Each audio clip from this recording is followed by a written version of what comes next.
வாழ்க வையகம், வாழ்க வளமுடன், வாழ்க வேதாத்திரியம், குருவே துணை. அன்பார்ந்த சகோதர சகோதரிகளே, உங்கள் அனைவருக்கும் எனது காலை வணக்கங்கள், வாழ்த்துக்கள். இந்திய தத்துவ தரிசனம்ங்கிற தலைப்பில் நம்ம கொஞ்சம் சிந்திக்க இருக்கிறோம். இப்போது நம்முடைய பாடநூல் இருக்கு இல்லைங்களா, அதில் சில கருத்துக்கள் இருக்கு. அதாவது இந்த தத்துவம்ங்கிறது இந்தியாவில் எப்படி அது தோன்றி வளர்ந்துருக்குது, அந்த உண்மையை, இயற்கையை பற்றிய உண்மையை யார் யார் எப்படி பார்த்தாங்க. தத்துவங்கிற சொல்லுக்கு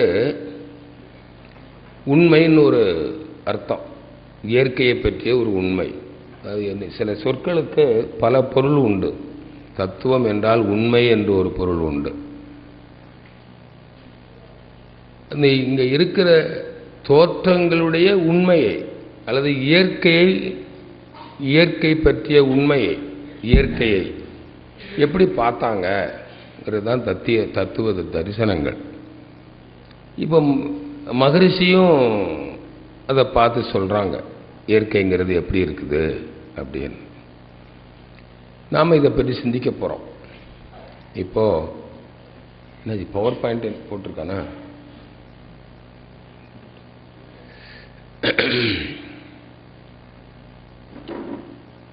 மனித குலம். இப்போ நான் இப்போ இங்கே சொல்ல போகிற விஷயங்கள் அந்த நம்முடைய ஸ்டடி மெட்டீரியலில் இல்லாத சில விஷயங்கள். எதை தெரிந்து கொண்டால் அந்த பாடநூல்களில் இருக்கிறத புரிந்து கொள்ள முடியுமோ அதை நான் சொல்ல போகிறேன். இதை புரிஞ்சுக்கிட்டு அதை படித்தீங்கன்னா எளிதாக விளங்கிவிடும். இப்போது இந்த நில உலகில் மனிதர்கள் பிறக்கிறார், மனிதர்களாக பிறந்து வாழ்கிறோம், மற்ற ஜீவன்களும் வாழுது. மனித வாழ்க்கைக்கும் பிற உயிரினங்களுடைய வாழ்க்கைக்கும் ஒரு பெரிய வித்தியாசம் இருக்குது. என்ன வித்தியாசம்னா, பிற உயிர்கள் எல்லாம் மனிதனுக்காக வாழுகின்றன, மனிதன் வாழ்வதற்காக அவைகள் வாழுகின்றன. அதனால தான் இறுதியாக பூத்த மலர் மனிதன் என்று மகிழ்ச்சி சொல்லுவாங்க. இந்த பிரபஞ்ச பரிணாமத்தில் அந்த இறைவெளியில் இருந்து விண்ணாகி, காற்றாகி, கனலாகி, நீராகி, நிலமாகி, அப்புறம் தாவரமாகி, புழுவாகி, பூச்சியாகி, ஊர்வனமாகி, கால்நடையாகி, மனிதனாகி வந்திருக்கு. இப்போ மனிதனில் இந்த பிரபஞ்ச பரிணாமம் முடிஞ்சு போச்சு. எதுக்கு மனிதனாக வாழுகிறோம் அப்படின்னா,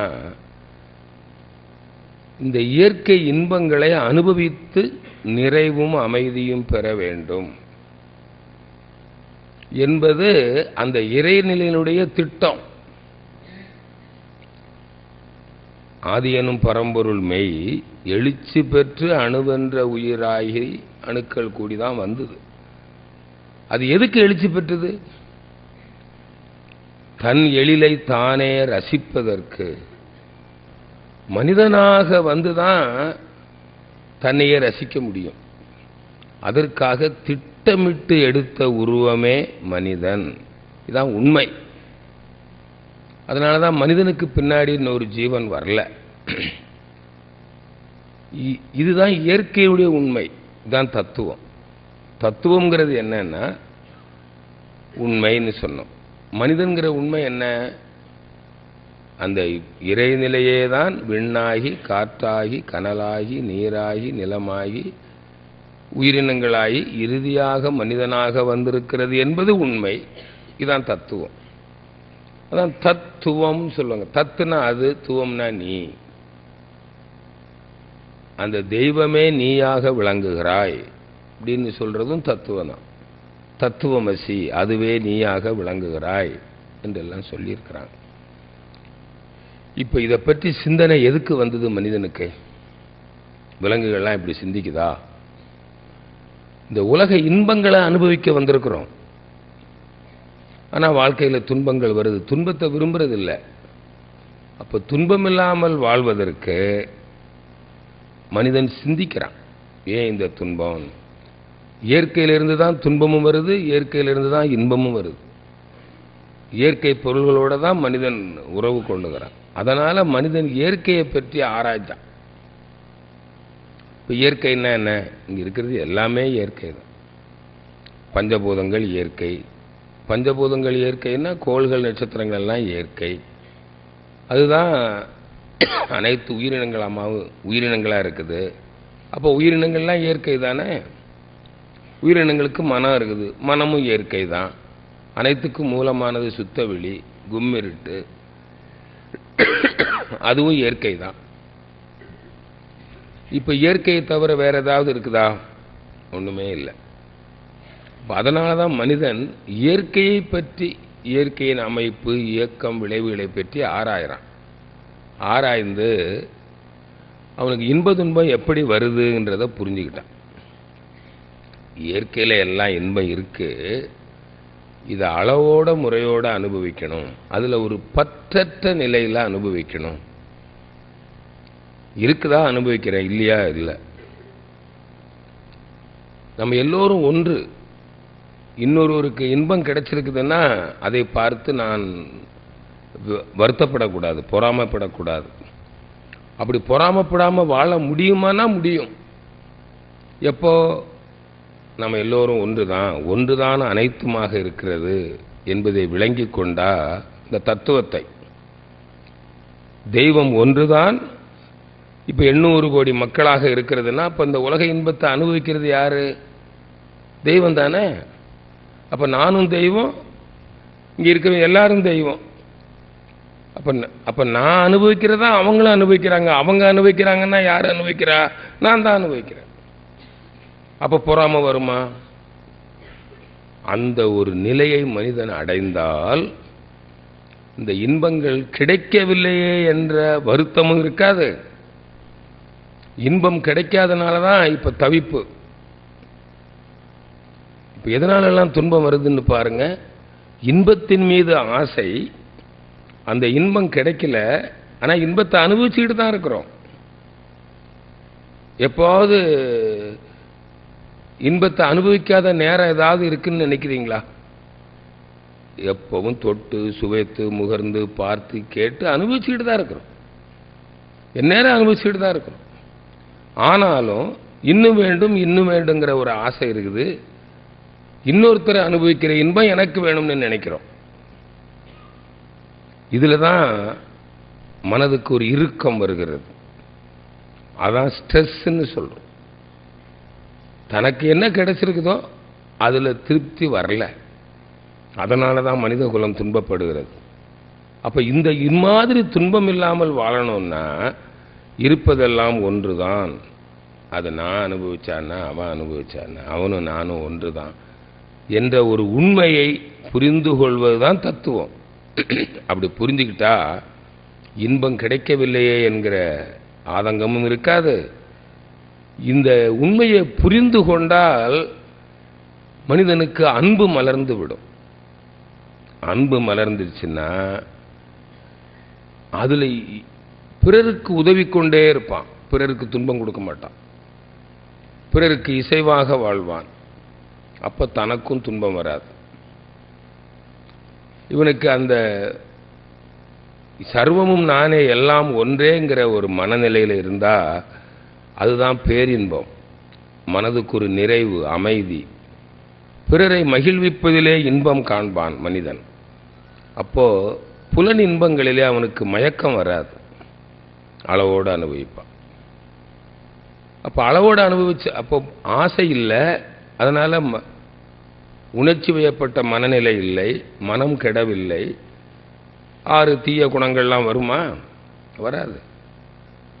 அப்போ மன துன்பமும் இல்லை. அதனுடைய விளைவாக உடல் துன்பமும் இருக்காது. ஏன்னா இன்னைக்கு எல்லா நோய்களுக்கும் எது காரணம்? ஒன்று ஆசைகள் நிறைவேறவில்லை, அதனால் வரக்கூடிய ஒரு தவிப்பு, அதான் டென்ஷன் சொல்கிறோம்.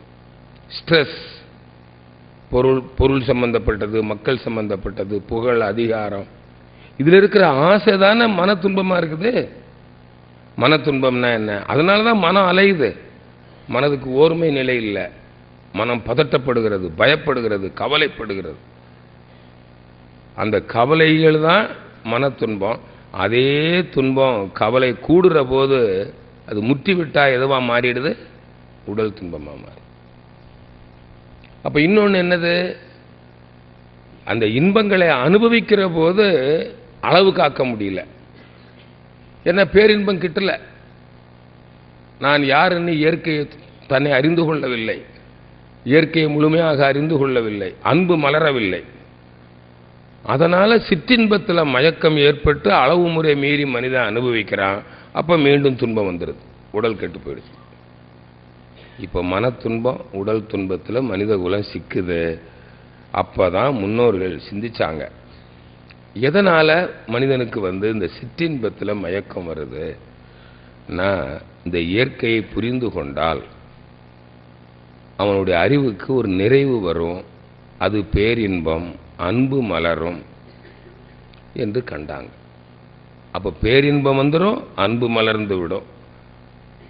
அதாவது பேரின்பம்ங்கிறது ரெண்டு வகையில் கிடைக்கிறது. ஒன்று, நாம் கேள்விகள் கேட்கிறோம் இயற்கையை பற்றி, இது என்ன, இது என்ன, ஏன், எதற்கு, எப்படி என்று. அந்த இயற்கையின் அமைப்பு, இயக்கம், விளைவுகள் பற்றிய கேள்விகளுக்கு நமக்கு விடை கிடைத்து விட்டால் அதில் ஒரு அறிவுக்கு ஒரு நிறைவு, அமைதி வருகிறது. அது பேரின்பம். ஏனென்றால் அதுதான் ஆறாவது அறிவு இன்பம். அந்த இயற்கையை முழுமையாக அறிந்த போது நானே அனைத்துமாக இருக்கிறேன் என்பதை புரிஞ்சுக்கிட்டா அன்பு மலர்ந்துடும். அன்பு மலர்ந்து விட்டால் மனிதனுக்கு மனிதன் துன்பம் விளைவிக்க மாட்டான். மனிதனுக்கு மனிதன் துன்பம் விளைவிக்கலைன்னா இன்னைக்கு சமுதாயத்தில் இப்போ இருக்கிற பிரச்சனைகள் எதுவுமே இருக்காது. பொருள் பிரச்சனையும் இல்லை, உறவு பிரச்சனையும் இல்லை, நாட்டுக்கு நாடு யுத்தம் கிடையாது, ஒன்றுமே இல்லை. அந்த அன்பு இருந்தால் ஒரு மனிதன் இன்னொரு மனிதனுக்கு உதவி கொண்டே இருப்பான், அதிலே இன்பம் காண்பான். அப்போ இந்த ரெண்டு தான் பேரின்பம். இதை எழுதுன்னா எழுதிக்கங்க. பேரின்பம் என்பது இயற்கை ரகசியங்களை, அதாவது ஐயப்படாது அகத்தது உணர்வான்னு சொல்ற சந்தேகம் இல்லாத அளவுக்கு, அது தெளிவாக அறிந்த அறிவு நிலை, இயற்கை ரகசியங்களை தெளிவாக அறிந்த அறிவு நிலைக்கு ஒரு இன்பம் இருக்கும். அது ஒரு பேரின்பம். உதாரணமாக விஞ்ஞானிகளுக்கு கூட பேரின்பம் தான். இயற்கை ரகசியங்களை கண்டுபிடிக்கிறாங்க. இப்போ சந்திரனில் போய் இறங்கிட்டாங்க, அதில் சந்தோஷம் இருக்குது. அது இயற்கை ரகசியத்தை அறிந்ததுனால தானே சேட்டலைட் விட முடியுது, ராக்கெட் விட முடியுது. அதனால தான் பாருங்கள், விஞ்ஞானிகள் நம்ம முன்னால் சயின்ஸ் புக்கில் எல்லாம் பார்த்தீங்கன்னா மகரிஷி மாதிரி தான் எல்லாம் தாடியாக இருப்பாங்க. அவங்களுக்கு சிற்றின்ப விருப்பங்கள் இல்லை, இயற்கை ரகசியங்களை ஆராய்வதிலேயே இன்பம் கண்டார்கள். அதுக்கு அளவே கிடையாது, அதில் சலிப்பே வராது. ஆனால் சிற்றின்பத்தில் சலிப்பு வரும்.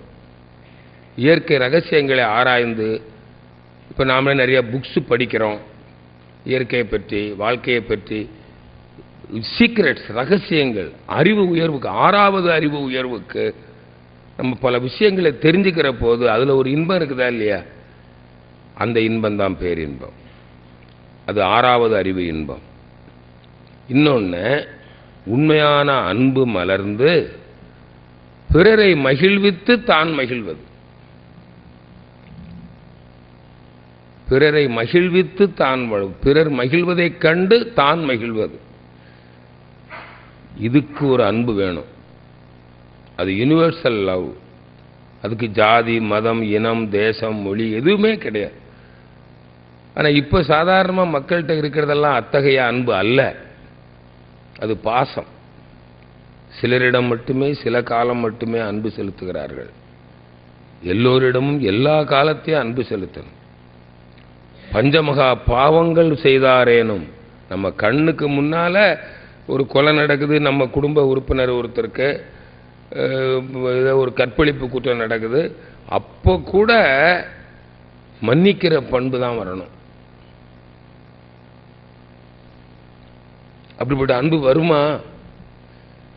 இப்போ நம்ம குழந்தைன்னு வச்சுக்கங்களேன், நம்ம குழந்தைய இன்னொருத்தருடைய குழந்தை, ஒரு பையன், நம்ம ஒரு வாலிப வயசு, நம்முடைய பிள்ளை, இன்னொரு அதே வயதில் ஒரு வாலிபர் வந்து தாக்கிட்டார், தாக்கி காய பண்ணிட்டார், கையை காலை உடைச்சிட்டாருன்னு வச்சு. அப்போ எந்த மனநிலை இருக்கும்? பழிக்கு பழி வாங்கணுன்ற எண்ணம் கூட பொதுவாக வரும் மனுஷனுக்கு. ஆனால் அதே இது அப்படித்தான் நிறைய செய்கிறாங்க. அண்ணன் தம்பி 2 பேரும் ஒருத்தருக்கு ஒருத்தர் அடிச்சுக்கிட்டு ஒருத்தர் கொலை கூட பண்ணிட்டாங்க.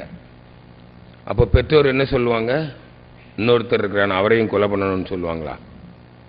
சொல்ல மாட்டாங்களே. இங்கே ஏன் சொல்லல? அங்கதான் இப்போ சிக்கல். அப்போ நம்முடைய பிள்ளைகள் 2 பிள்ளைகள் ஒன்று அடிச்சுக்கிடுச்சு அல்லது ஒன்று கொலை பண்ணிடுச்சு. அப்போ அங்கே இருக்கிறவனை கொலை செய்யணும்னு பெற்றோர் நினைக்கிறது இல்லை. ஆனால் தம்முடைய பிள்ளையை இன்னொருவர் கொலை செய்து விட்டால் அது உணர்வு வேற மாதிரி இருக்கு. ஏன்னா இது ஏன் பிள்ளைன்னு நினைக்கிறான். இந்த மனநிலை மாற வேண்டும். எல்லாவற்றையும் சமமாக பார்க்கிற ஒரு மனநிலை. ஏன்னா அங்கே எதுவுமே அழியல, எல்லாம் இருக்குது. ஒன்றும் என்னது இல்லை, நான் எதுவுமே இல்லை, எல்லாம் அந்த இயற்கையினுடைய திருவிளையாடல்கள், அவ்வளவுதான். அதெல்லாம் ஒரு விளையாட்டு, இதில் நடந்துக்கிட்டே இருக்குது. உலகத்தில் எத்தனையோ நிகழ்ச்சிகள், அதை சைலண்டாக பார்த்துக்கிட்டு இருக்கலாம், அவ்வளோதான். இப்படி இன்பத்தையும் துன்பத்தையும் சமமாக பார்க்கிற ஒரு மனநிலையை மனிதன் அடைய வேண்டும். அதான் ஞானம். அதுக்கு பேர் தான் அன்பு. இப்ப இருக்கிறதெல்லாம் பாசம். அப்போ அதுக்கு என்ன செய்யணும்னா இந்த உண்மையை புரிந்து கொள்ளணும். என்ன உண்மையை? தெய்வம் ஒன்று. தெய்வம்ங்கிறது ஒன்று, அதுக்கு தமிழ்ல பேரு தெய்வம். ஏதோ ஒன்று இருக்குது, அதுதான் அனைத்துமாக இருக்கிறது. அது இந்த தோற்றங்களெல்லாம் மறைகிற போது மீண்டும் அதுவாக மாறிவிடுகிறது. எது இதுவாக இருக்கிறதோ அது அதுவாகவே ஆகிவிடுகிறது. அப்ப எதுவுமே அழியலையே. இப்போ நகைக்கடையில் பொன் ஒன்றுதான் பல ஆபரணங்களாக இருக்கிறது. சில ஆபரணங்களை உருக்கி இன்னொரு ஆபரணம் செய்கிறோம். இப்போ மூக்குத்தியும் கம்மலையும் உருக்கி வளையல் செஞ்சா மூக்குத்தி கம்மல் காணாம போச்சா? ஒன்றும் போகல, இங்கே தான் இருக்குது, அதே கடையில் தான் இருக்கு. ஐயோ நான் காணாம போயிட்டேனே.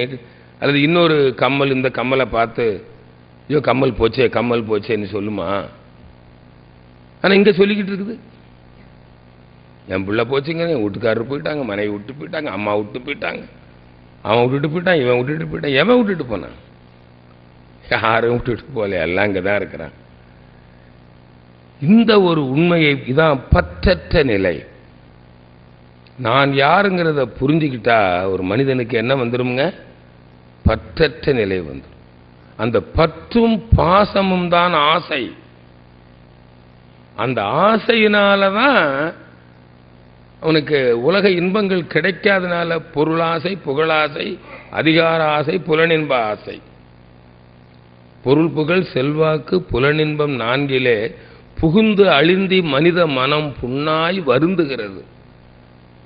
பொருள் கிடைக்கல, புகழ் கிடைக்கல, அதிகாரம் கிடைக்கல, புலனின்பம் கிடைக்கல. அந்த ஆசையினால மனம் கெட்டு அதனுடைய விளைவு என்ன ஆயிடுதுங்க?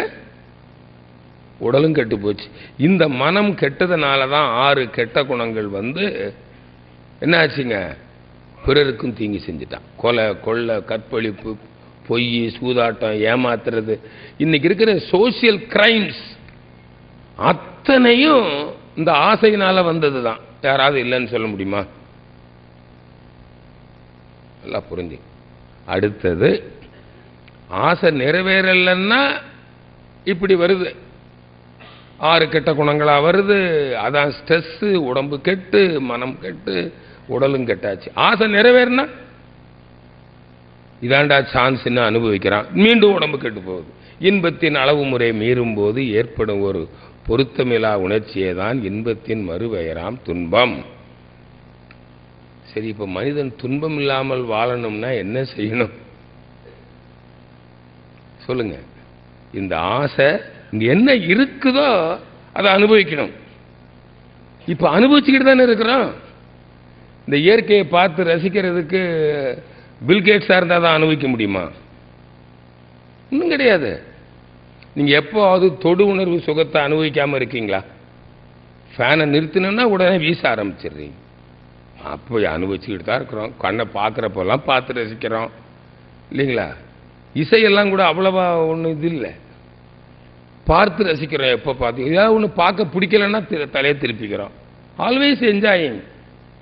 வாசனை அவ்வளவா பிரச்சனையே இல்லை, கெட்ட வாசனை வராமல் இருந்தால் சரி. சுவை வாசனை, சுவை எவ்வளோ நேரம் அனுபவிப்பீங்க? ஒரு நாளைக்கு 60 நிமிடத்துக்கு மேலே யாராலும் அனுபவிக்க முடியாது. இப்போ இது வரைக்கும் அனுபவிச்சிருக்கீங்களா இல்லையா? அப்புறம் என்னங்க, எல்லாம் இன்பத்தை அனுபவிச்சுக்கிட்டே எனக்கு அது வேணும் இது வேணுங்கிறீங்க.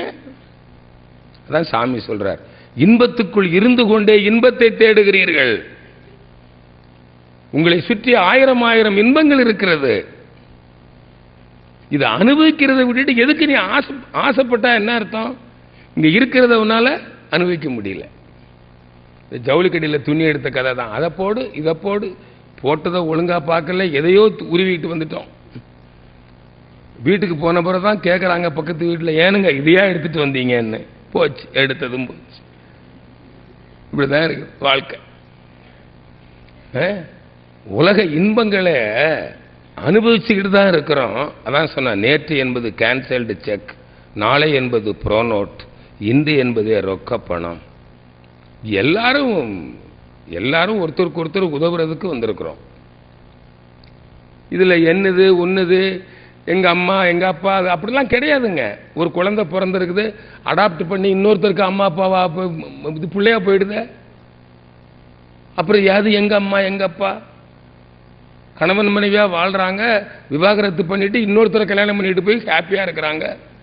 அப்புறம் என் மனைவி என் கணவன் அப்படியா இருக்கா? அதெல்லாம் ஒன்றும் கிடையாது. என் வீடு என்னது, இந்த சேர்லாம் உங்களுதா, அவங்க பேனா உங்களுடையதா? கீதாச்சாரத்தில் மட்டும் தொங்க விட்டுருக்கிறீங்க. எதை கொண்டு வந்தா, எது உன்னுடைய, எதை நீ படைத்தாய்? எல்லாம் படிக்கிறதுக்கு நல்லா தான் இருக்கு. நல்லா புரிஞ்சுக்குங்க, இவ்வளவுதான் வாழ்க்கை. உங்க பாட்டில் இப்போ காலையில் ராத்திரி தூங்கி நல்லா தூங்குங்க. எழுந்திருக்கிறீங்களா? நல்ல இயற்கை பொருள்களை, செயற்கை பொருளை ரசியுங்கள், தொழில் செய்யுங்கள், பொருள் ஈட்டுங்கள், பிறருக்கு உதவுங்கள். அப்படியே ஆடி பாடி மகிழுங்க. மீண்டும் ராத்திரி 9 மணி ஆகிடும், திரும்ப படுத்து தூங்குங்க. காலையில் 5 மணிக்கு எழுந்துறீங்க. இப்படி போயிட்டே இருங்க. இதான் வாழ்க்கை. விஞ்ஞான வளர்ச்சியில் என்னென்ன கிடைச்சிருக்குதோ அதை யூஸ் பண்ணிக்கோங்க. இதுக்கு மேலே என்ன வாழ்க்கைன்னு நினைக்கிறீங்க?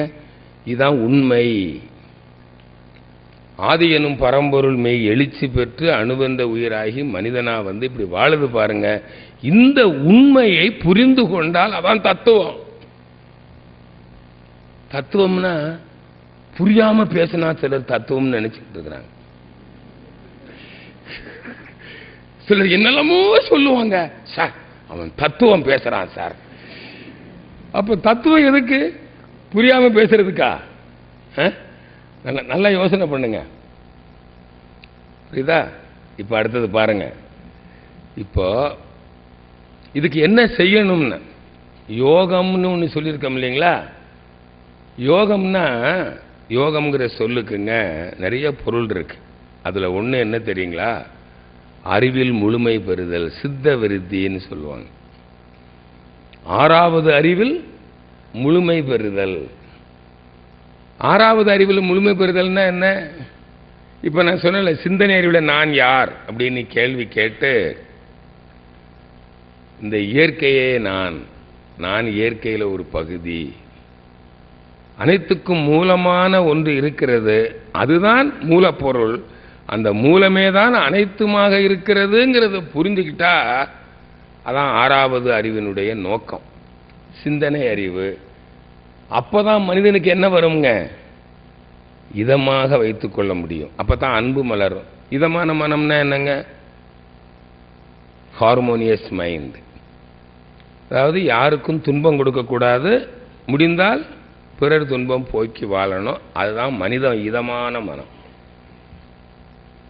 ஒருத்தர் துன்பப்படுகிறார், இறங்கி அவருக்கு உதவலைன்னா என்ன சொல்லுவாங்க? நீ எல்லாம் மனுஷன் தானான்னு கேட்பாங்க. இல்லை ஒருத்தர் துன்பம் கொடுத்தா அப்பவும் மனுஷன் தானான்னு கேட்பான். இப்போ மனிதன் எப்படி இருக்கணும்? பிறர் துன்பம் கண்டு இறங்கி உதவி செய்ய வேண்டும். பிறருக்கு அதுக்கு என்ன வேணும்? மனுஷனுக்கு அன்பு வேணும். இப்போ அன்பு இருக்கா? அன்புள்ள என்ன இருக்கு? இப்படிக்கு அன்புள்ள யுவர் எவர் லவ்விங் எல்லாம் சொல்லிட்டீங்க. எங்க அன்பு வந்தது? ஏன் வரல அன்பு? அன்பு இப்படி வராது. அறிந்தது சிவம், மலர்வது அன்பு. God is love. அன்பே கடவுள். அந்த தெய்வமே தான் அனைத்துமாக இருக்கிறது. நீ நானும் ஒண்ணுதான் வந்தா அப்பதான் வரும். அதான் உண்மையான அன்பு. அதுக்குதான் தத்துவம் புரியணும். அப்ப அது எப்படி? அதுதான் இதுங்கிறது எப்படி தெரிஞ்சுக்க முடியும்? பாருங்க, இந்த மனித மனம் தெய்வம்தான் நான், தெய்வம்தான் மனம் என்பதை உணர்ந்து கொண்டா அப்ப எல்லாரும் நாம எல்லாம் தெய்வம்தான். இப்ப நான் உணர்ந்துக்கிட்டேன்னு வச்சுக்கேன், என்னுடைய மனம் தெய்வத்தோடு இணைந்து இரண்டரை கலந்த அனுபவத்தை பெற்றா எனக்கு என்ன புரிஞ்சு போயிடும்? தெய்வம்தான் மனமாக இருக்கிறது. அப்போ இங்கே உங்ககிட்ட இருக்குல்ல மனம், அது எது? அதுவும் தெய்வம் தான். அப்போ நீங்களாம் ஒன்று தானே? இங்க தான் அன்பு மலரும். மனம்ங்கிறது ஒன்று தான், தெய்வம்ங்கிறது ஒன்று தான். அப்போ எப்படி புரிஞ்சுக்கிறதுன்னா, இந்த மனம் அந்த தெய்வ நிலையோடு இணைந்தால் அதான் யோகா, இணைதல்.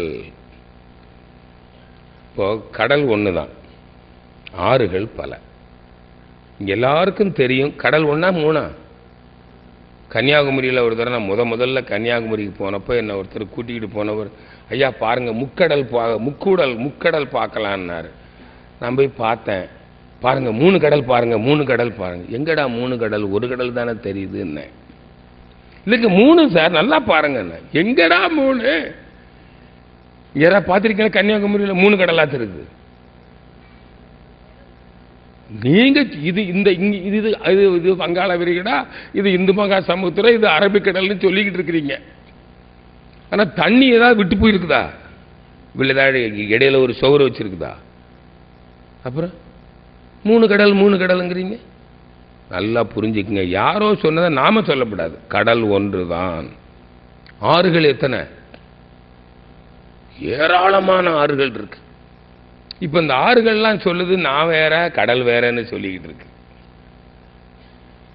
ஆனா கடல் தான் ஆறுங்கிறத எப்ப புரிந்து கொள்ளுது? மீண்டும் அங்க போன உடனே புரிஞ்சுக்கிறது. எப்படி புரிஞ்சுக்குது? இது அதுவாக மாறி விடுகிறது. ஆறு கடலோடு இணைந்ததும் ஆறு கடலாக மாறி விடுவதால் இப்ப ஆறுக்கு என்ன புரிஞ்சு போச்சு? நான் கடல். இப்ப அதுதான். இப்ப மற்ற ஆறுகள்லாம் எதுங்க? அப்படி உணர்ந்துகிட்ட ஆறு மற்ற ஆறை பார்த்து என்ன நினைக்கும்? எல்லாரும் ஒண்ணுதான். இவ்வளவுதானுங்க. இதுதான் யோகா, யோகம், மனித மாண்பு. அப்ப மனிதன் யோக கலையில, அதாவது யோகாவில் என்ன, தன் மூல நிலையை மனிதன் உணர்ந்து கொள்ளணும், உணரணும், அதோடு மெர்ஜ் ஆகணும். இப்போ 6 கடலை சென்று இணைகிற வரையில 6 வேறு கடல் வேற தான் இருக்கும். ஏன்னா ஆற்று நீரினுடைய சுவை வேறு, கடல் நீரின் சுவை வேறு. இது அதோட போய் சேர்ந்தாதான் அந்த ஆற்று நீர் எந்த தன்மையை பெறுகிறது? உன்னிலே நான் அடங்க, என்னுள்ளே நீ விளங்க, உனது தன்மை ஒளிர, எனது உள்ளம் தூய்மை பெற்றேன். அப்ப மனிதனுக்கு அந்த அன்பு மலரணும்னா தெய்வந்தான் மனிதன், தெய்வந்தான் மனிதன், தெய்வந்தான் மனிதன்னுட்டு சொல்லிக்கிட்டு இருக்கிறதுல பிரயோஜனமே இல்லை. அது இன்ஃபர்மேஷன், அதை கன்ஃபார்ம் பண்ணணும். இதான் சாமி சொல்லுவார், முதல்ல இன்ஃபர்மேஷன் வா, விளக்க ஞானம், அதன் பிறகு என்னதுங்க? அனுபவ ஞானம். அந்த அனுபவ ஞானம் வந்துருச்சுன்னா உனக்குள்ள மாற்றம் வந்துடும், அன்பு மலர்ந்துடும். அதான் இன்ஃபர்மேஷன், கன்ஃபர்மேஷன், டிரான்ஸ்ஃபர்மேஷன். அப்பதான் மாண்புமிக்க மனிதனை பார்க்க முடியும். மாண்புமிக்க மனிதன்னா யாருங்க? அன்பும் கருணையும் உடையவனே மாண்பு. அதான் மனித மாண்பு. நாம இன்னைக்கு மாண்பு மிகுன்னுட்டு அமைச்சர்களுக்கெல்லாம் கூப்பிடுறோம். இந்த வார்த்தைக்கே அர்த்தம் இல்லாமல் போச்சு. மாண்பு மிகுன்னு அது ஏன் அப்புறம் அவங்களுக்கு பேர் வச்சாங்க தெரியுமா? ஏன் அமைச்சர்கள், அரசியல்வாதிகள், அமைச்சர்கள் எல்லாம் மாண்பு மிகுன்னு சொல்றாங்களே ஏன் தெரியுமா? மனிதன் உண்மையில் அன்பு உள்ள மனிதனாக இருந்தால் அவனுடைய வாழ்க்கை யாருடைய நலனை முன்வச்சு வாழ்வான் தெரியுமா? சமுதாய நலனை முன்வைத்து, சமுதாயத்திற்கு நலனை முன்வைத்து தன்னுடைய வாழ்க்கையை நடத்துவான். அவன்தான் மாண்பு மிக்கவன்.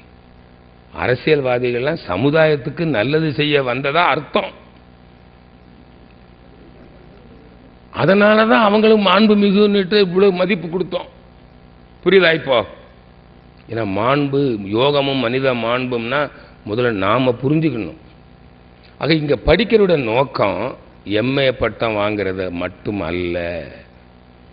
பட்டம் எதுக்குன்னா இந்த பட்டம் படிக்கிறோங்கிற காரணத்தை வச்சாக படிக்கிறதுக்கு நிர்பந்தம் வந்திருக்குது. படிச்சாகணும், பரீட்சை எழுதி ஆகணும். ஆனா பட்டம் வாங்கிட்டு அதோட போயிட்டீங்கன்னு வச்சுக்கோங்க, ஒரு மாண்பும் வராது, உலக அமைதி வரவே வராது. வருமா? அறிவை அறிந்தவர்கள் எண்ணிக்கை பெருக வேண்டும். அறிவை அறிந்தவர்கள், தெய்வத்தை அறிந்தவர்கள், உணர்ந்தவர்கள் எண்ணிக்கை பெருகினாதான் உலகத்தில் அமைதி வரும். என்ன வர வெறுமனை படிச்சுக்கிட்டு போறதுக்கு அல்ல இது. இங்க மனித மாண்புங்கிறது அந்த இதமான மனதை உடையவனாக ஆகணும். அதுக்காக தான் இந்த தத்துவத்தை உணர்ந்தாங்க பெரியவங்க முற்காலத்தில். பலாயிரம் ஆண்டுகளுக்கு முன்னாடி இந்த இயற்கைக்கு மூலம் ஒன்று இருக்கிறது, தெய்வம்னு அதுக்கு பேரு. பிரம்மம், சூனியம், சுத்தவெளி எல்லாம் சொல்லியிருக்கிறாங்க. ஆத்மா அதுதான் அனைத்துமாக இருக்கிறது என்று உணர்த்தினாங்க பாருங்க. அதுதான் தத்துவம். அதை முற்காலத்திலிருந்து அதை பார்த்தவங்க எப்படி எப்படியெல்லாம் இயற்கையை பார்த்தாங்களோ, அவர்கள் பார்த்த விதம் தரிசனம், பார்வை, தூர்தர்ஷன் சொல்றாங்களா. இந்தியாவில் இந்த உண்மையை யார் யார் எப்படி பார்த்தார்கள், இதுதான் இந்திய தத்துவ தரிசனம். முதல்ல அது ஏன் இந்திய தத்துவ தரிசனம்னு சொல்லியிருக்கு? இந்த இயற்கையை பற்றிய தத்துவமே இந்தியாவில் தான் தோன்றியிருக்கு, உலகத்தில் எங்கேயும் இல்லை. அது இந்தியாவில் எங்கிருந்து ஆரம்பிச்சதுன்னே அடுத்த வகுப்பில் சொல்லுவாங்க. அது தென் பகுதியில் கன்னியாகுமரிக்கு தெற்க இருந்த ஒரு கண்டம், அங்கே தான் மனித குணம் தோன்றி அங்கே இருந்து தான் அந்த அறிவில் உயர்ந்தவங்களுடைய கருத்துக்கள் பாரதம் முழுவதும் பரவி அது வடநாட்டு வரைக்கும் போய் மொஹஞ்சதாரோ, ஹரப்பா அந்த காலத்திலேயே அந்த பகுதியிலெல்லாம் யோக மொழிகள் இருந்திருக்குது. அதுக்கப்புறம் ஆரியர்கள் வந்த பிறகு தான் அவங்க வடமொழியில் அதை பற்றி சொல்லியிருக்கிறாங்க. அதை வியாசர்னு ஒருத்தர் தொகுத்ததாக சொல்லுகிறார்கள் 4 வேதங்களாக. அப்புறம் உபநிஷத்துக்கள், இப்படியே புராணங்கள் இப்படியே வந்துருச்சு. புரியுதுங்களா? இதுதான் இந்திய தத்துவம். அதை எப்படி பார்த்தாங்க இந்த தத்துவத்தைங்கிறதான் பார்க்க போகிறோம். இதில் மாண்புங்கிறது 6வது அறிவின் சிரிப்பு. யோகம்னா என்னங்க? இனிமை காத்தல், ஹார்மோனி, இனிமை. எதுக்கெல்லாம் இனிமை பாருங்க. முதல்ல ஒவ்வொரு தனி மனிதனுக்கும் இன்ப துன்ப உணர்வு இருக்கு, மனம். மனித வாழ்க்கை எப்படி நடக்குது? சமுதாய இணைப்பு இல்லாமல் வாழ முடியுமா? நமக்கு எத்தனை பொருட்கள் வேணும்? பொருள் ஈட்டல், பொருளை உபயோகித்தல், இதுதான் தனி மனிதனுடைய வாழ்க்கை இல்லையா? இன்ப துன்ப உணர்வு, நம்ம உடல் தேவைகளை நிறைவு செய்யணும், உலக இன்பங்களை அனுபவிக்கணும். இதுதான் மனம், தனி மனிதன். அதான வாழ்க்கை. வேற என்ன இருக்கு சொல்லுங்க பார்க்கலாம். ஒன்று இயற்கை பொருள்களையும் ஈட்டிய பொருள்களையும் செயற்கை பொருள்களையும் உபயோகித்து உடலை பராமரித்து பாதுகாத்தல், உலக இன்பங்களை அனுபவித்தல், இவ்வளவுதான் வாழ்க்கை. வேற ஒன்றும் கிடையாது. இங்க பொருள் ஈட்டுறதுக்கும் யார் வேணுங்க? சமுதாயத்தினுடைய உதவி வேணும். பொருளை அனுபவிக்கிறதுக்கும் அப்போ சமுதாய இணைப்பில் தான் மனிதன் வாழ்றான். இன்னொன்று என்னது? பொருள் எங்கிருந்து கிடைக்குது? இயற்கையிலிருந்து கிடைக்குது. இப்போ புரிஞ்சுக்கிட்டீங்களா? ஆக தனி மனிதன், சமுதாயம், இயற்கை, இந்த 3 இணைப்பில் தானே வாழ்க்கை நடக்குது. இதுதான் உண்மை. இந்த தத்துவத்தை புரிஞ்சிக்க வேண்டிய முக்கோணம். எதுக்கோ முக்கோணம் போடுறாங்க, இந்த முக்கோணத்தை புரிஞ்சிக்கங்க போதும். நல்லா புரிஞ்சுக்குங்க. ஏன்னா இது நிறைய பேர் இதை போட்டு எழுதுறாங்களே தவிர அது என்ன கொஞ்சம் விளக்குங்கன்னா புரிய மாட்டேங்குது. தனி மனிதன் என்பது இன்ப துன்ப உணர்வு. தனி மனிதனுடைய வாழ்க்கை எப்படி நடக்குதுங்க? இயற்கை துன்பத்தை போக்கணும், இயற்கை இன்பங்களை அனுபவிக்கணும். அதுக்கு பொருள் வேணும். இயற்கை பொருள்கள் மட்டும் போதாது, செயற்கை பொருள்களும் வேணும். அதான் தொழில் செய்து பொருள் ஈட்டுறான். இப்போ நமக்கு தேவையான பொருளை நம்ம ஈட்டணும்னா, உற்பத்தி செய்யணும்னா சமுதாயத்தினுடைய உதவி வேணும். இல்லாமல் வாழவே முடியாது. Man is A social being. அப்புறம் இன்னொன்று என்னது? இயற்கை பொருள்கள். அதோடு ஒரு இனிமையான உறவு வேணும். அதை கெடுத்துடக்கூடாது. அப்போ மனித வாழ்க்கை எப்படி நடக்குது? இந்த முக்கோணத்தில் நடக்கிறதுங்க. இது ஒரு உண்மை வாழ்க்கை தத்துவம், வாழ்க்கை பற்றிய உண்மை. அப்படின்னா என்ன? இன்ப துன்ப உணர்வு, சமுதாய இணைப்பு, இயற்கை. அவ்வளவுதான். துன்பத்தை போக்குவதற்கும் இன்பத்தை துய்ப்பதற்கும் பொருள் ஈட்டி பொருட்களை உபயோகித்து வாழுகிறோம். அதில் தனக்கும் பிறருக்கும் துன்பம் வராமல் பார்த்துக்கணும். இவ்வளவுதான் வாழ்க்கை, வேற ஒன்றும் இல்லை. பாருங்க, அதான் உடல் உயிர், உடலுக்கும் உயிருக்கும் இனிமை காக்கணும். அப்போ என்ன அர்த்தம்? இப்போ உடலுக்கும் உயிருக்குன்னா ஓட்டம் சரியா இருக்கணும். 5 ஆகும் முறை மீறினா சுற்றுப்புற சூழல், சந்தர்ப்ப மோதல், கோள்கள் சஞ்சாரம், கரு அமைப்பு காரணமாக உடல்ல ரசாயன குழப்பங்கள் ஏற்பட்டா, ரத்தம் வெப்பம் காற்று ஓட்டத்தில் குழப்பம் ஏற்பட்டா உடலுக்கும் உயிருக்கும் உறவு கெட்டு போயிடும். அப்போ துன்பம் வந்துடுது. உயிருக்கும் மனதுக்கும் அந்த உணர்ச்சி வயப்பட்ட மனநிலை, 6 கெட்ட குணங்கள் மனதில் வந்ததுன்னா உயிர் சக்தி குறைஞ்சி போயிடும் இல்லையா? அப்போ உயிருக்கும் மனதுக்கும் சம்பந்தம் இருக்குதா இல்லையா? தனி மனிதனுக்கும் சமுதாயத்துக்கும் சம்பந்தம் இருக்குதா இல்லையா? சமுதாய இணைப்பில் இருந்தானே எல்லாம் சமுதாயத்தில் இருந்தானே வருது அவனுக்கு. அறிவு, பொருள், இணைப்பு எல்லாமே இருக்கு. தனி மனிதன் வாழ முடியாது. எண்ணமும் இயற்கையும், மனிதன் எண்ணுகிற எண்ணம் தான் செயலா வருது. செயலுக்கேற்ற விளைவு இயற்கை கொடுக்குது. இப்போ இயற்கை சட்டம்னு ஒன்று இருக்குது, அரசாங்க சட்டம் மாதிரி. ஒன்று கவர்மெண்ட் ஆர்டர், ஒன்று காட்ஸ் ஆர்டர். 2 ஜிஓ தான். அதாங்க இந்த இயற்கை. இப்போ நம்முடைய எண்ணம், ஒரு எண்ணம் எண்ணும் போதே அந்த எண்ணம் செயலாக மலரும். நம்மிடமோ பிறரிடமோ இன்றோ பின்னோ அந்த செயலுக்கேற்ற விளைவு வந்துவிடும். அதனால இயற்கையின் அமைப்புக்கு ஏற்ப எண்ணங்களை ஒழுங்குபடுத்தி கொண்டு வாழ்ந்தா இதான் மனிதன் இயற்கைக்கு இசைவாக வாழுதல்.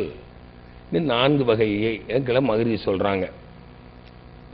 யோகம் தோற்றம் அந்த காலத்தில் எத்தனையோ ஆண்டுகளுக்கு இன்னும் அடுத்த வகுப்பில் வரும். உங்களுக்கு அடுத்த வகுப்பில் இந்திய தத்துவத்தில் யோகம்ங்கிறதுல இந்த பாடமெல்லாம் வந்துடும். அதனால் நான் இதை அதிகமாக விளக்கல, ஸ்லைடில் இருக்குது. அதனால் இதை போட்டு தத்துவ வேதங்கள், பதஞ்சலி யோகம் எல்லாம் அதில் வரும். புரியுங்களா? அதே மாதிரி யோக வகைகள், பக்தி யோகம், கர்ம யோகம்லாம் சொன்னாங்க. பக்தி யோகம்னா நீங்கள் அதை எப்படி புரிஞ்சுக்கணும்னு சொல்கிறேன். தெய்வத்தை பற்றி சிந்திக்க முடியாதவர்கள், 14 வயதுக்கு மேற்பட்டவங்களுக்கு தான் தெய்வத்தை பற்றி சிந்தித்து புரிஞ்சிக்க முடியும். அது வரைக்கும் நம்புவார்கள். தெய்வத்தை நம்பி ஒழுக்க பழக்கத்தோட வாழ்றதற்கு பாருங்க, அது என்ன சொன்னாங்க? பக்தி யோகம்னு சொன்னாங்க. அதை என்ன சொன்னாங்க? திருமணத்துக்கு முன்பு அவங்களுடைய அறிவை வளர்த்து கொள்வதற்கு, தொழில் அறிவு, ஒழுக்க பழக்க அறிவு. தெய்வத்தை நம்பி ஒழுக்க பழக்கத்தோட வாழணும், தொழில் அறிவை படிக்க கொள்ளணும். அதுதான் பக்தி யோகம் காலம், இளமை நோன்பு காலம். அது மாணவ பருவம் அப்படின்னு பேருங்க. அப்புறம்தான் இல்லறத்துக்கு வர்றாங்க. இல்லறத்துக்கு வரும்போது என்ன பண்றாங்க? பொருள் ஈட்டி. அதுவரையில் பொருள் ஈட்டல, பொருள் ஈட்டி அறநெறியில் வாழுதல். ஈட்ட இயலாதவர்களுக்கும் கொடுத்து வாழ்றது தான், பொருளை கொடுத்து வாழ்வது இல்லறம். முற்காலத்தில் அந்த இறைவனை பற்றி விளங்கி கொள்ளணும்னா காட்டுக்கு தான் போகணும். குருமார்கள்ட்ட போய் அங்கே போய் உட்கார்ந்து அவங்க தத்துவ விளக்கங்கள்லாம் கேட்டு, விசாரணைன்னு சொல்லுவாங்க, தத்துவ விசாரணை. தெய்வத்தை பற்றி விளங்கி கொள்ளணும். அதுக்கு தவம் செய்யணும். தவமும் செய்து விளங்கி கொண்டு அதன் பிறகு தெய்வத்தை உணரணும். அதுதான் யோக சாதனைகள் செய்யணும். அப்போ அவங்க பொருள் ஈட்ட முடியாது, புலன் இன்பங்களை அனுபவிக்க முடியாது. அதனால தான் 60ஆம் கல்யாணம் முடிச்சுட்டு துறவரம் போயிட்டான். அவன் அந்த காலத்தில் அகத்தவம், காட்டுக்குள்ளே போய் தவம் பண்ணி ராஜயோகம், அதாவது புலன்களை கடந்து புலன்களில் சிக்கி கொண்டிருக்கிற மனதை புலன் கடந்து செல்லணும். அப்போ புலன்களை ஆட்சி செய்யும் திறன் வரும். அதான் ராஜயோகம்னு சொன்னாங்க. வானப்பிரஸ்தம்னு சொல்லுவாங்க அதை. அதுக்கப்புறம் அந்த இறைநிலையை உணர்ந்ததும் மனித வாழ்க்கை எப்படி ஆயிடுங்க? தொண்டு. அவனுக்கு அறிவிலும் முழுமை பெற்று விடுவான். அதான் ஞான யோகம். அந்த ஞானம் பெற்ற நிலையில் இனிமையாக வாழ்வது எப்படி? யான் பெற்ற இன்பம் அதான் தொண்டு. புரியுங்களா? இப்படி புரிஞ்சுக்கிட்டீங்கன்னா சரியா இருக்கும். இல்லை பரீட்சைக்கு எழுதுனா நீங்கள் இப்படி எழுதுனீங்கன்னா பாஸ் பண்ணிடுவீங்க. இது எதுக்கு இப்போ தெரிஞ்சு வச்சிருக்கிறோம்? இப்போ நம்ம என்ன செய்யணும்? நம்ம ஞான யோக நிலையை அடையணும். ஒவ்வொருவரும் எல்லோரும் ஞானம் பெறணுங்கிறது தான் இந்த பாடம். மாணவ பருவத்தில் எப்படி, இல்லற பருவத்தில் முற்காலத்தில் இருந்தது. இப்போ அப்படி இல்லை. இப்போ 14 வயசுக்கு மேலே ஆனாலே நீங்கள் ஞான யோகத்துக்கு போய் ராஜயோகம், ஞான யோகம்லாம், கர்மயோகம்லாம் அதுக்குள்ளே அடங்கி போச்சு எல்லாமே. முற்காலத்தில் இப்படி வகுத்து வச்சாங்க. ஏன்னா முற்காலத்தில் பெண்கள் தவம் செய்ய இயலாது, ஆண்கள் பிரம்மச்சரியம் கடைப்பிடிக்கணும்னு நிலைமை இருந்ததுனால தான் 60ஆம் கல்யாணம் பண்ணுவாங்க. 60ஆம் கல்யாணம் எதுக்குன்னு நினைக்கிறீங்க? இல்லறத்திலிருந்து ரிட்டையர்மெண்ட்டு, சென்ட் ஆஃப் பார்ட்டி. இந்த கவர்மெண்ட் சர்வீஸில் எல்லாம் எங்களுக்கெல்லாம் பார்ட்டி கொடுத்தாங்க ரிட்டையர் ஆகிறப்போ. நான் கூட கேட்டேன், எதுக்குயா பார்ட்டி கொடுக்குறீங்க? என்ன இல்லை சம்பிரதாயப்படி கொடுக்குறோன்னு. அப்படி இல்லைப்பா, நாளையிலேருந்து ஆஃபீஸுக்கு வந்துடாத, இப்போ சாமான்லாம் எடுத்துக்கிட்டு போய் சேரு, அது தானே எங்களை கொண்டு வீட்டில் கொண்டு விட்டு வர போகிறீங்கன்னு. நான் ரிட்டையர் ஆனப்போ என்னை வீட்டில் கொண்டு யாரும் விடப்படாதுன்னுட்டேன். எதுக்கு? எனக்கு வீட்டுக்கு போக தெரியாதா? ஏன் பொறுப்பு? நான் நாளைக்கும் ஆஃபீஸுக்கு வருவேன்னு தான் சொல்லிட்டு வந்தேன். எனக்கு கொஞ்சம் வேலை இருந்தது அதனால். புரியுதுங்களா? அது மாதிரி இல்லறத்திலிருந்து எல்லா பொறுப்புகளையும் கொடுத்துட்டு துறவரத்துக்கு சென்ட் ஆஃப் பார்ட்டி, அவ்வளோதான். ஆனால் அந்த காலத்தில் தான் காட்டுக்கு போகணும், போய் தியானம் பண்ணணும், அகத்தவம் பண்ணி பிரம்மோபதேசம் பெற்று ஞானம் பெற்று அப்புறம் தொண்டுக்கு வரணும். சந்நியாசம். தன் வியாசம் பூரணமாய் தானறிந்த அறிவாளி சந்நியாசம் அடைந்தோனாம். அதான் இல்லறம், பிரம்மச்சரியம், கிரகஸ்தம், வானப்பிரஸ்தம், சந்நியாசம்னு அந்த காலத்தில் வச்சிருந்தாங்க. அப்படி வாழ்ந்து அப்படி ஞான நிலையை அடைஞ்சாதான் அவன் வாழ்க்கை எப்படி இருக்குங்க, இனிமையாக இருக்கும்னு கண்டுபிடிச்சாங்க. ஆனால் தற்போது எங்கே வருதுங்க? இளமை பருவத்திலே செஞ்சிட முடியும். கர்மயோகம் நம்ம மகிழ்ச்சி அதை அமைச்சு கொடுத்துட்டாங்க. இதெல்லாம் வேதங்கள் அது அடுத்த பாடத்தில் வந்துடுமுங்க. 4 வேதங்கள் இருக்குது. எஜூர், சாம, அதர்வண வேதத்தில் அந்த வணக்க முறைகள் எப்படி இருந்ததுன்னு சொல்கிறாங்க. ருக்கு வேதத்தில் துதிப்பாடல்கள், எஜுர் வேதத்தில் யாகங்கள், அதில் சாம வேதத்தில் இசை மூலமாகவும், அதர்வண வேதத்தில் தான் மந்திரம், மாந்திரீகம். இந்த மந்திரம் மாந்திரீகத்தில் 2 இருக்குது. ஒன்று ஒயிட் ஆக்ட், பிளாக் ஆக்ட்னு. நல்லதுக்கான மந்திரங்கள் இருக்குது, அது நல்ல மந்திரம். இந்த பில்லி, சூனியம், ஏவல், அடுத்தவனை கெடுக்கிறதுக்கு கூட சிலதெல்லாம் பண்ணலாம், அதுதான் மாந்திரீகம்னு பேருங்க. இதெல்லாம் அதில் இருக்குது. அது மனதுக்கு இவ்வளோ பெரிய சக்தி இருக்குதுங்கிறத காமிக்கிறாங்க அவங்க. அதே மாதிரி வேதங்களில் 4 பகுதி என்ன பண்ணியிருக்காங்க. அது ஒன்று அந்த இறைவனை வணங்குறது, இன்னொன்று சில சடங்குகள், யாகங்கள், வேள்விகள் எப்படி பண்ணணும், துதிப்பாடல்கள் மூலமாக என்ன செய்கிறது. அது ஒன்று துதிப்பாடல் தோத்திரங்கள், இன்னொன்று கர்மாஸ்ன்னு சொல்லுவாங்க, பிரமாணங்கள். ஆரண்யம்ங்கிறது அந்த துறவு, காட்டுக்கு போயிட்டா அவன் காட்டில் போய் செய்ய வேண்டிய கடமைகள் என்ன, அதான் துறவு வாழ்க்கையில் துறவர கடமைகள். உபனிஷத்துங்கிறது ஒரு நோட்ஸுங்க, வேதத்துக்கு நோட்ஸ் தான் உபனிஷத்து. இந்த டெக்ஸ்ட் புக்குக்கு நோட்ஸ் இருக்கும் பார்த்தீங்களா, டெக்ஸ்ட் படித்தா புரியாது. இந்த தமிழில் கோனார் நோட்ஸ்ன்னு ஒன்று உண்டு, அது இருந்தால் தான் புரியும் சிலருக்கு. சரிங்களா? அது மாதிரி இந்த கோனார் நோட்ஸ் மாதிரி வேதத்துக்கு விளக்கம்தான் உபனிஷத்து. நிறையா பேர் எழுதியிருக்கிறாங்க. இப்போ டெக்ஸ்ட்டுக்கு நிறையா நோட்ஸ் இருக்குது இல்லைங்களா, அது மாதிரி அதில் ஒரு 18 நோட்ஸை நல்லா இருக்குன்னு சொல்கிறாங்க. அதான் 18 உபனிஷத்து. வேறு ஒன்றும் இல்லை, நீங்கள் சும்மா ரொம்ப போட்டு குழப்பாதீங்க, இதை போட்டு புரிஞ்சுக்கிட்டிங்கன்னா போதும். அதே மாதிரி இந்திய தத்துவத்தில் பாருங்க, அந்த தெய்வம்னு ஒன்று இருக்குது அப்படிங்கிறது ஒன்று சொல்கிறாங்க, ஒருத்தர் இல்லைன்றாங்க. இல்லைங்கிறவன் நாத்திகன், இருக்குங்கிறவன் ஆத்திகன், அவ்வளோ, வேற ஒன்றும் இல்லை. அது மாதிரி அங்கே ஆத்திக நாத்திகம் கூட அது பின்னால் அடுத்த பாடத்தில் வரும். அதில் நியாயம், வைசேடிகம், சாங்கியம், யோகம், மீமம், இதெல்லாம் ஆத்திக தத்துவங்கள். நாத்திகத்தில் உலகாயம், சமணம், பௌத்த மதமும் சமண மதமும் உலகாயங்கிற மதமும் தெய்வம் ஒன்று இருக்குதுங்கிறத அவங்க ஒப்புக்கொள்ளவே இல்லை. இல்லை புலன்கேட்டில் எதுக்கு போட்டு அதெல்லாம் பேசிக்கிட்டு இருக்கிற அப்படின்னு அவங்க பேசுகிறாங்க. இவங்கெல்லாம் இருக்குதுன்றாங்க. அத்வைதம், துவைதம், வசிஷ்டாத்வைதம் அதெல்லாம் இருக்கும். ஒன்று தான் அனைத்துமாக இருக்கிறது என்பார் ஒருத்தர், அது துவைதம். அத்வைதம். இன்னொருத்தர் சொல்கிறாரு அதுதான் உயிராக இருக்குது, உயிர் தான் தோற்றங்களாக இருக்குது, அதிலிருந்து வந்தது தான் ஜீவன்கள் அப்படின்னு சாமி சொல்கிறாங்க இல்லைங்களா. ஆதி எனும் பரம்பொருள் மெய் எழுச்சி பெற்று அணுவென்ற உயிராகி, அந்த உயிர் தான் சடப்பொருளாகி அப்புறம் ஜீவன்களாக இருக்கிறது. மகரிஷி சொல்கிற அதே தத்துவத்தை தான் விசிஷ்டாத்வைதம் சொல்லுது. துவைதத்தில் நீங்கள் வேற ஒன்றும் கொண்டு குழம்பாதீங்க. பரமாத்மா தான் ஜீவாத்மா. ஆனால் ஜீவாத்மாவில் நம்முடைய அனுபவங்கள் எல்லாம் பதிஞ்சிருக்குது இல்லைங்களா. இப்போ மகரிஷியுடைய சிந்தனை, அவர் பெற்ற அறிவு எல்லாம் அவருடைய சீடியில் ரெக்கார்ட் ஆகிருக்கு. அது அழியுமானா அழியாது, அது எப்பவுமே இருக்கும். ஆக மகரிஷி போன்றவர்களுடைய எல்லாருடைய கருமையமும் அழிகிறதில்லை, அப்படியே தான் இருக்கும். அது அப்படி அதைத்தான், அதுதான் இது, ஆனால் இது அதுவும் ஆகாது. அதான் துவைதம். ஜீவாத்மா என்றைக்குமே பரமாத்மாவாக ஆக முடியாது என்று சொல்வது தான் துவைதம். வேதாத்திரி மகரிஷியும் அதே தான் சொல்றாங்க. ஆன்மா அழிவதில்லை, கருமையம் அழிவதில்லை. ஆனால் வாழும்போது இறைநிலை சுத்த வெளிதான் நான் என்பதை உணர்ந்து கொள்ளும், புரிந்து கொள்ளும். ஆனால் கருமையம் என்ன ஆகாது, சுத்த வெளியா மாறாது. அப்போ பாருங்க, அத்வைதம், விசிஷ்டாத்வைதம், துவைதம் மூணும் வேதாத்திரியத்தில் இருக்கு. அதனால இது முழுமையான ஒரு தத்துவம்னு சொல்றோம். அது பதஞ்சலி தான் யோகம் கொடுத்துருக்கிறாரு. அவர் தான் அட்டாங்க யோகமாக கொடுத்துருக்குறாங்க. அதை பற்றிலாம் அட்டாங்க யோகம் அடுத்த வகுப்பில் அதை பற்றி இயமம், நியமம், ஆசனம், இயமம் நியமங்கிறது ஒழுக்க பழக்கங்கள். அதாவது what are the don'ts, 5 don'ts 5 two's.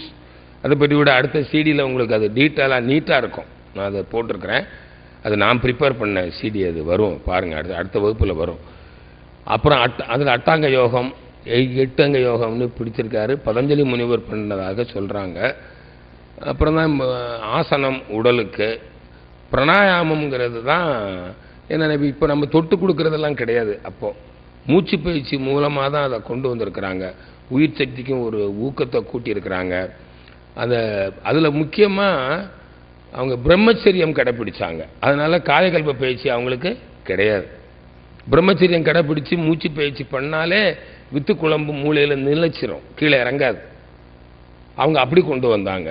But மகரிஷி என்ன பண்ணாங்க, அது தேவையில்லை, பிராணாயாமமும் தேவையில்லை, நீங்கள் காயகல்பம் மட்டும் பண்ணால் போதும். இது லேட்டஸ்ட். அது அஷ்டாங்க யோகத்தில் பிராணாயாமம், நமக்கு பிராணாயாமங்க தேவையே இல்லை. அதே மாதிரி பிரத்யாகார தாரணா தியானம் சமாதின்றது மனதை புலன் உணர்விலிருந்து விடுவித்தல். அதாவது 5 உணர்வுகள் போயிட்டே இருக்குது மாறி மாறி மாறி, அதை ஒரு உணர்வில் நிறுத்துறது. இப்போ மனம் ஒரு குரங்குன்னா என்னங்க, தொட்டது, சுவைத்தது, முகர்ந்தது, பார்த்தது, கேட்டது மாறி மாறி நமக்கு நினைவுக்கு வந்துக்கிட்டே இருந்தால் மனம் தாவுதுன்னு அர்த்தம். குரங்கு மாதிரி ஒரே உணர்வில் இருந்தால், ஒரு விநாயகர் கோவிலுக்கு போகிறீங்க, அங்கே அந்த விநாயகர் உருவத்தை மட்டும், ஒளி காட்சியில் மட்டும் மனதை நிறுத்தினா அதான் கான்சன்ட்ரேஷன், அதான் dharana. Focusing the attention on one sensual feeling. ஒரு புலன் உணர்வில் மனதை நிறுத்துவது தாரணா. இங்கே தாரணத்துக்கும் தியானத்துக்கும் வித்தியாசம் தெரிஞ்சு. தியானம் என்பது உயிரில் மனதை நிறுத்துவது, அதான் ஆலயம், ஆன்மாவில் மனதை நிறுத்து. தாரண பிரத்யாகாரா தாரணா தியானம். அப்புறம்தான் உயிர் உணர்ந்து உயிருக்கு உள்ள இருக்கிற சுத்த வெளியில மனலயமான சமாதி வந்துடும். ஆதிக்கு சமமான நிலையை அடைந்துவிடும் மனம் அப்படின்னு சொன்னாங்க. அது மாதிரி இதை மீமாம்சைங்கிறது ஆராய்தல். அதில் பூர்வ மீமாம்சை உத்தர மீமாம்சைன்னா அந்த உபநிஷதங்களில் இருக்கக்கூடியதுக்கு ஒரு நோட்ஸ், அது உத்தர மீமாம்சை என்றும், வேதங்களுக்கு விளக்க நூல் எழுதினவங்க பூர்வ மீமாம்சை. பூர்வீகம்னு சொல்றீங்களா, மூலத்துக்கு உரை, இது உரைக்கு உரை. உத்தர மீமாம்சைன்னா இப்படி எல்லாம் சொல்லி வச்சிருக்காங்க. இந்த வார்த்தைகளை எங்க கஷ்டப்பட்டு தான் ஞாபகம் வச்சுக்கணும். மீமாம்சை இப்படியே கொஞ்சம் மண்டையில் வச்சுக்கோங்க போதும். வேதாந்தம் இதெல்லாம் சித்தாந்தம், தத்துவத்தின் மூலம் இறை, தவத்தின் மூலம் இறை உணர்வு. சித்தாந்தத்தில் அது எப்படின்னா தவம் செய்து சிந்திக்கணும். அந்த விளக்கத்தோடு கூடிய தவம் தான் இறை உணர்வை கொடுக்கும். இது அப்படியே நினைச்சுக்காதீங்க, வெறும் தவம் மட்டுமே கொடுக்காது. தவம் பண்ணி சிந்திக்கணும், சுயமாய் சிந்திக்கணும். சிந்தித்தால் அந்த தவத்தோடு கூடிய சிந்தனை இறை உணர்வுக்கு உதவும். இது மாதிரி மகாவரிவர் அவங்கெல்லாம் சமண நூல்களில் நம்பிக்கை அறிவு இருந்தால் போதும். அவங்கெல்லாம் தெய்வ மறுப்பு கொள்கை. இதெல்லாம் சமணத்தில் தெய்வம் உண்டுன்னு சொல்லலை, அறநெறி வாழ்க்கை வாழ்ந்தா போதும், நீ தெய்வத்தை வணங்க வேணான்ட்டாங்க. அதே மாதிரி பௌத்தத்துலேயும் அப்படித்தான். அவங்க சித்தார்த்தர் ஒரு 4 உண்மைகளை சொல்லியிருக்கிறாரு.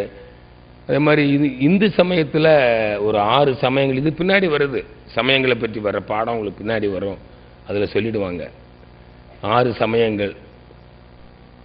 அதே மாதிரி அறநெறி இறை உணர்வு, இதுதான் நம்ம இது மகரிஷி எல்லாத்தையும் கொண்டு வந்துட்டாங்க. கடமை உணர்வில் ஒழுக்கம், கடமை, ஈகை, இது 5 ஒழுக்க பண்பாடு, 2 ஒழுக்க பண்பாடு. இந்த அறநெறி இதை பின்பற்றி வாழ்ந்து இறைவனை பற்றியும் சிந்தித்தா தானாக இறைநிலையை விளங்கி கொள்ளலாம். விளங்கி கொண்டால் அனுபவமாக உணர்ந்து விடலாம். இந்த கிறிஸ்தவத்தில் என்ன அவங்க ஒரு 10 கட்டளைகள் சொல்லியிருக்காங்க. இது வேற ஒன்றும் இல்லை, ஒழுக்க பழக்கம். தனக்கோ பிறருக்கோ துன்பம் விளைவிக்காமல் வாழணும், அவ்வளவுதான். அதை அவங்க ஒரு 10ஆ சொல்றாங்க. அதை அன்பு, மீட்பு, நம்பிக்கை, எல்லாட்டையும் அன்பா இருக்கணும். மீட்புன்னா என்ன, இதுவரைக்கும் எப்படி வாழ்ந்துகிட்டு இருக்கோ அதிலிருந்து உன்னை மீட்டு புலன் மயக்கத்திலிருந்து மீட்க வேண்டும். மனம் திரும்புங்கள். மனம் புலன்கள் வழியா போகுது, மனதை உள்ள திருந்துறது இல்லை. மனம் திரும்புங்கள், பரலோக ராஜ்யம் சமீபத்தில் இருக்கிறது அப்படின்னு சொன்னாங்க. அது நம்பிக்கை இருக்கணும். அதே மாதிரி இஸ்லாத்தில் முதல்ல இறை நம்பிக்கை, 5 முறை தொழுகை, நோன்பு, அந்த ஈகை, ஜக்காத்து, ஒரு முறை மெக்காவுக்கு போயிட்டு வர்றது, இந்த மாதிரி அவங்க அது ஒரு சில இதுகளை சொல்லி வச்சிருக்கிறாங்க. இப்போ அதுபோல் சித்தர்கள் மகிழ்போகம், ஈதல், இரவாமை. அதில் மகிழ்போகம்னா என்ன, 5 புலனி சிற்றின்பத்தில் அளவோடு அனுபவிக்கிறது. யாரால முடியும், பேரின்ப நிலையை அடைந்தவங்களுக்கு தான் அது முடியும். ஈதல்னா என்ன, பொருளாலோ அறிவாலோ பிறருக்கு உதவுவது ஈதல். இரவாமைன்னா என்ன, எப்பவுமே சாகப்படாதா, இல்லை, இறைநிலையை உணர்வதற்கு முன்பு உணர்ந்து இந்த ஆத்மாவை தூய்மை செய்யணும். அறநெறியில் வாழ்ந்து இறைநிலையை உணர்ந்தாலே ஆசைகள் இல்லை என்கிற நிலையை அடைஞ்சிடலாம். இதுவரைக்கு செய்த பாவங்கள் இருக்குமே, அந்த பாவங்களை இனி புண்ணியம் செய்து போக்கணும். இப்போ ஒருத்தர் 40 வயசுல இறைநிலையை உணர்ந்துட்டார், இனிமே அவருக்கு உலக இன்பங்கள்ல ஆசை வராது. இதுக்கு முன்னால ஆசை வயப்பட்டு வாழ்ந்ததுல அவருக்கு பாவங்கள் இருக்குமல்லவா, அதை போக்கணும். அதை போக்குறதுக்கு ஒரு 5 வருஷம் ஆகுதுன்னு வச்சுக்க, தொண்டு செய்யணும். 45 வயசுல அவர் உடல் இயக்கம் நின்று போச்சுன்னா அவர் தான் சமாதி அடைந்தவர். யார் வாழும் காலத்தில் இறைநிலையை உணர்ந்து கொள்ளுகிறாங்களோ அவங்க தான் சமாதி அடைஞ்சவங்க. அதான் இரவாமை. இரவாமைன்னா இறைநிலையை உணர்ந்து ஆத்மாவை தூய்மை செய்வதற்கு முன் இந்த உடல் இறக்கக்கூடாது. இந்த உடல் எதுக்கு எடுத்திருக்கோம், அறிவில் உயரணும், உலக இன்பங்களை அனுபவிக்கணும், பாவங்களை போக்கணும். அப்ப அதுக்கு முன்னால உடலை இழந்து விட்டால் அதுதான் மரணம். நல்லா புரிஞ்சுக்குங்க. அதான் இரவாமை.